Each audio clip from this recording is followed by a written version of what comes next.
मैत्रिणींनो, मी अश्विनी मराठवाडा किचनमध्ये तुमचं मनापासून स्वागत आहे। आज मस्त अशी आपण नवीन आणि पारंपरिक रेसिपी बनवलेली आहे, ती म्हणजे ओल्या नारळाची भरली वांगी। बनवायला अगदी ही रेसिपी सोपी आहे आणि खायला तर त्यापेक्षाही भन्नाट अशी याची चव आहे। तर चला मग, तुम्हाला सुद्धा पाहिल्यानंतर खायची इच्छा झालेली आहे। मग आता आपण वेळ कशाला घालवतोय, रेसिपीला सुरुवात करतोय।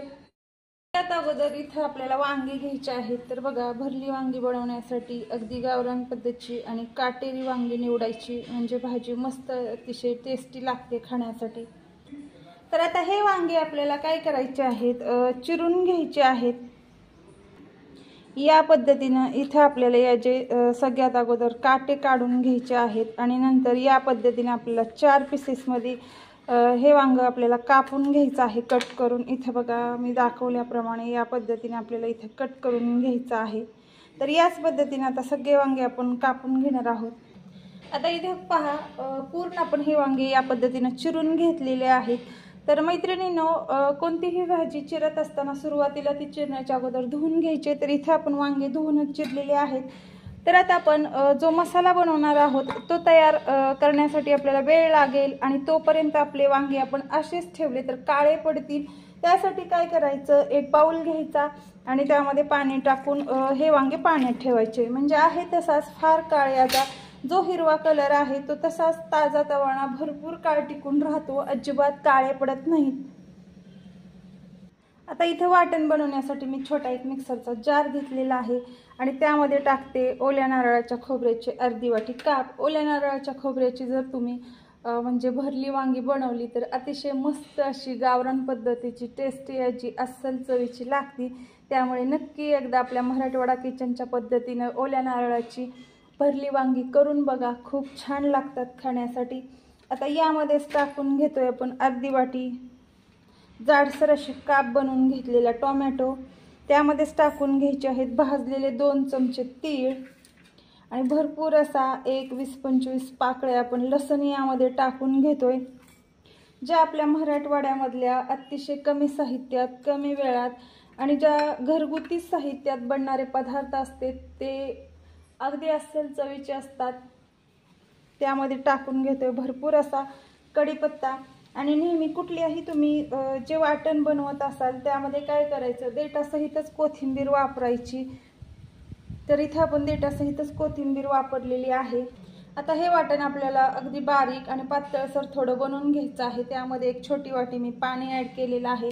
तर आता आपण हे मिक्सरला बारीक करून घेतोय। इथे तुम्ही पाहू शकता, या पद्धतीने आपल्याला अगदी बारीकसर ग्रेव्ही बनवून घ्यायची आहे। पण हीच ग्रेव्ही जर आपण पाणी न टाकता बारीक करून घेतली तर ती अजिबात होणार नाही। त्यासाठी आपल्याला पाणी यामध्ये टाकूनच हे बारीक करावं लागणार आहे मिश्रण। तर आता ही तयार केलेली ग्रेव्ही आपण एका म्हणजे प्लेटमध्ये, डिशमध्ये काढून घेतोय। तर इथे बघा, तयार केलेली मी ग्रेव्ही एका डिशमध्ये काढून घेतलेली आहे।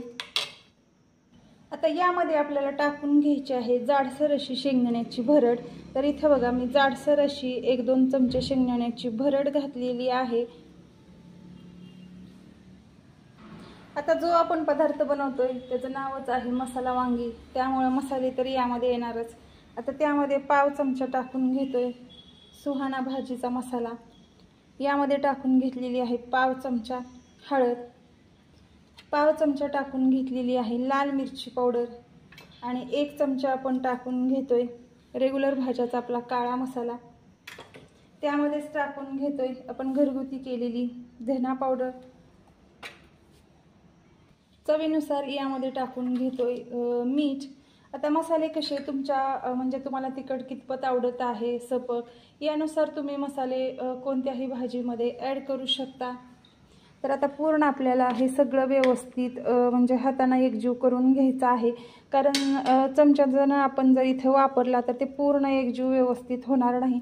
त्यामुळे इथे आपल्याला हाताचाच वापर करून हे पूर्ण मिश्रण एकजीव करून घ्यायचं आहे या पद्धतीने। तर इथे आपण व्यवस्थित हा मसाला एकजीव करून घेतलेला आहे। तर आता मी तुम्हाला दाखवते, जे आपण पाण्यामध्ये वांगे ठेवलेले होते ते बघा, फार काळ 15-20 मिनिटं तरी झालेली आहेत। तर अजिबात ते काळे पडलेले नाहीत। याचं कारण आपण हे पाण्यामध्ये ठेवले होते। तर आता पूर्ण हे पाणी आपण वांग्यामधलं काढून घेणार आहोत। तर इथं आता या वांग्यामध्ये या पद्धतीनं तुम्ही हाताने म्हणा किंवा मग एखाद्या चमच्याच्या साहाय्यानं या पद्धतीनं हे स्टफिंग वांग्यामध्ये भरून घ्यायचं आहे। तुम्ही हाताने भरून घेऊ शकताय किंवा मग एखाद्या चमच्याच्या साहाय्याने सुद्धा मी व्हिडिओमध्ये दाखवल्याप्रमाणे भरून घेऊ शकताय। इथं बघा, आता इथे आपल्याला वांग्याला जी फोडणी द्यायची आहे भरली वांगी बनवण्यासाठी, त्यासाठी मी इथं एक पॅन घेतलेला आहे। आता त्यामध्ये एक 2 ते 3 चमचे इथं आपल्याला तेल टाकून घ्यायचं आहे आणि त्यामध्ये टाकून घेतोय भरपूर असा कढीपत्ता। इथं जिरी मोहरीची फोडणी दिलेली नाही, आपण साधी सिंपल याला आपण कढीपत्त्याची फोडणी देऊन ही भाजी आज आपण बनवतोय भरली वांगी। नक्की या पद्धतीने तुम्ही सुद्धा ट्राय करा। खूप अप्रतिम अशी चवीची ही ओल्या नारळाची भरली वांगी मस्त अशी बनतात। नवीन असाल माझ्या चॅनलला आणखीन तुम्ही सबस्क्राईब केलं नसेल तर सगळ्यात अगोदर सबस्क्राईब करा, म्हणजे जे आपल्या मराठवाडा किचनमध्ये रोज नवनवीन पारंपरिक अस्सल आपल्या मराठवाड्यातील चवीचे जे गावरान पद्धतीचे पदार्थ बनतात ते तुम्हाला नक्कीच पाहायला भेटतील। तर आता हे आपण स्टफिंग करून घेतलेली वांगे यामध्ये टाकून घेतो या पद्धतीने।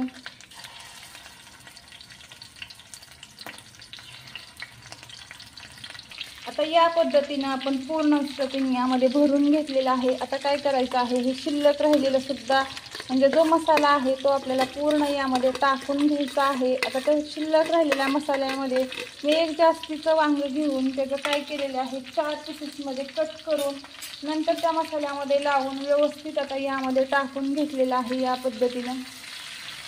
इथं तुम्ही पाहू शकता या पद्धतीने मी एका वांग्याचे 4 पीसेस केलेले आहेत आणि तो शिल्लक राहिलेला मसाला त्या पीसेसला लावून व्यवस्थित आता यामध्ये परतून घ्यायचा आहे आपल्याला। तर आता एक 5 मिनिट आपल्याला व्यवस्थित ही भाजी परतून घ्यायची आहे। तर ग्रेव्ही ही आपण पाणी टाकून केल्यामुळे आता इथं आपल्याला अजिबात पाण्याचा वापर करायचा नाही। यामध्ये अंगच हे वांग्याला पाणी सुटतं कारण ग्रेव्ही आपली ही पातळसर आहे। तर एक 5 मिनिट आता आपण झाकणी ठेवून मस्त अशी याला वाफ घेतोय आणि 5 मिनिटांना पाहतोय। तर इथं आता आपण 5 मिनिटांना पाहणार आहोत झालेली आहे का। तर बघा कलर सुद्धा अतिशय किती छान आलेला आहे आणि ग्रेव्हीमध्ये आपण अजिबात पाणी घातलेलं नाही, म्हणजे ग्रेव्हीमध्ये पाणी टाकलेलं आहे पण भाजीमध्ये अजिबात पाणी टाकलेलं नाही। आता वरून आपल्याला टाकून घ्यायची आहे कोथिंबीर। तर ही भाजी म्हणजे बनवत असताना परतत असताना यामध्ये आपण पाण्याचा वापर केलेला नाही, त्यामुळे अगदी आपल्याला मंद आचेवर ही भाजी परतून घ्यायची आहे।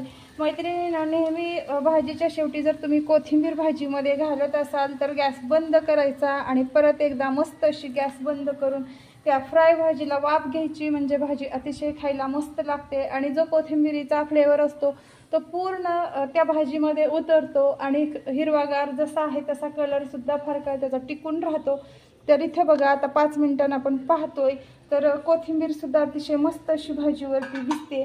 तर इथे आपली मसाला वांगी मस्त अशी तयार झालेली आहेत, पाहू शकताय तुम्ही। तर या पद्धतीने तुम्ही सुद्धा नक्की ही मसाला वांगी करून बघा।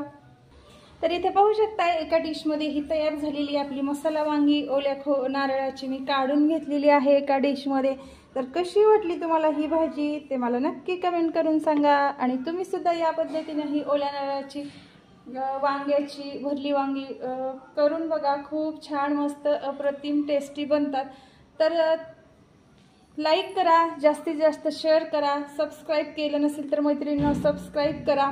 तुम्हाला माझ्या रेसिपीज आपल्या मराठवाडा किचनमधल्या कशा वाटतात पाहण्यासाठी ते सुद्धा मला तुम्ही कमेंट करून सांगू शकता, किंवा तुम्हाला पाहिलं आपल्या मराठवाडा किचनमध्ये कोणत्या रेसिपीज आवडतील ते सुद्धा तुम्ही मला कमेंट करून सांगू शकता।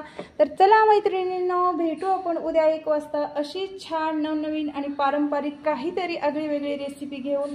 तोपर्यंत बाय बाय।